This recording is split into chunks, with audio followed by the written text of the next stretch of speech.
Dude, the margarita is the king of mixed drinks, right? Is it? No. A modern road makes a spicy Texas margarita.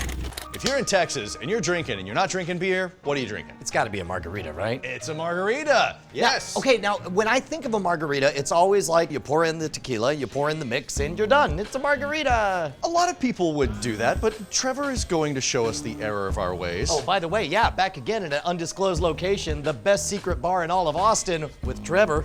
Yes. Now, the history of the margarita, again, no one really knows exactly where and when it was conceived. Everyone has their own story, but one of the most commonly accepted ones is that in the early 20th century in Ensenada, Mexico, there was a bartender, he was experimenting with drinks, and the daughter of a German ambassador walks into this bar in Ensenada and tries out one of these experiments.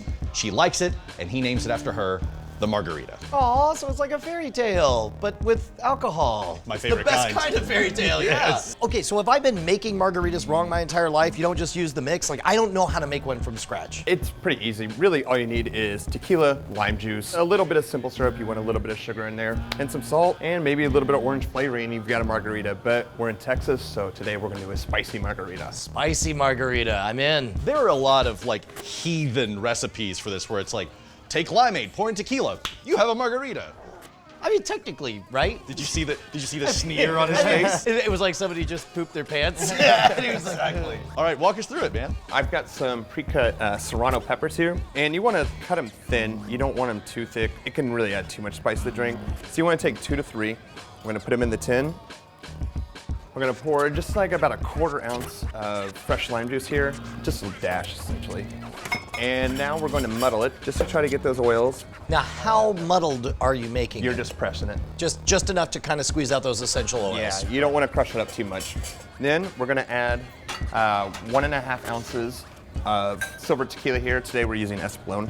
What is the difference between gold tequila and silver tequila? The way it's aged, there's barrel aging and the amount of sugar that's also put in it. Now, does it matter the quality of tequila that you put into the margarita? Yes and no. Once you get into like higher levels of tequila, you don't necessarily want to put it in a margarita because then you're spending $20 on a margarita. Something like this, this is kind of a mid-level tequila. You can get this just about anywhere. Sometimes when I get a margarita, they'll ask if I want top shelf. I intentionally take the house because otherwise, if it's too high a quality alcohol, it stops tasting like alcohol, right? At some point, yeah. Like Don Julio 1942, it tastes like you're sipping caramel. It's amazing. I would not want to waste that in a margarita. On a mixed drink. Okay, so we've got the muddled serrano peppers, we've got lime juice, what else? And we've got 1.5 ounces of tequila in there. Now we're going to add this Texas orange liqueur. It's just going to give a little bit of flavoring to it. What are some of the other more common liqueurs that you can put in there? Well, the other one we're going to put in is cointreau. Oh, you're going to do both? Yes. Okay. Right on. So this is going to have a blast of spice and orange in it. And again, we're just putting about 1/2 ounce in there. We're going to shake this all together. And like any time that we make drinks with citrus, we're going to shake. Now I notice you're shaking longer than I would expect, so I assume that you want the ice to break apart and dilute the mix a bit. yes, essentially. Rinse this out. Now here's the important step here. Because of those serrano peppers, you don't want those seeds to get into the drink because it will really just overpower the drink. Yeah. So we're going to double strain this drink. So you take a fine mesh strainer over the glass. So this way we just get that kind of Yeah, essence of that- the serrano peppers, That none way of the no actual pepper stuff. or seed come in there. And if you look, Yeah, wow, we cut cut all a this. lot. That's amazing. okay. Now we're going to add ice to the drink. And to top this off and add a little bit more flavor, we're going to take some main root ginger beer. Oh, wow. Oh, wow. And this is going to add even more spice to the drink. So how much ginger is there in the ginger brew? Have you never had one of the main root ginger brews? It's spicy. This is delightful. Right. This is gonna be an amazing margarita. And it's so gingery, it will knock the fillings out of your teeth. That's great. So this is a much more elaborate margarita than I would have expected, but I'm gonna try it. Yeah, go for it. I'm not dude, you're afraid. Now this is interesting. Does it matter whether or not you use the straw? I put the straw in there just in case you don't want the salt. Wow. It's almost like a Moscow Mule. This is gonna sound super pretentious, but that is a really diverse flavor profile.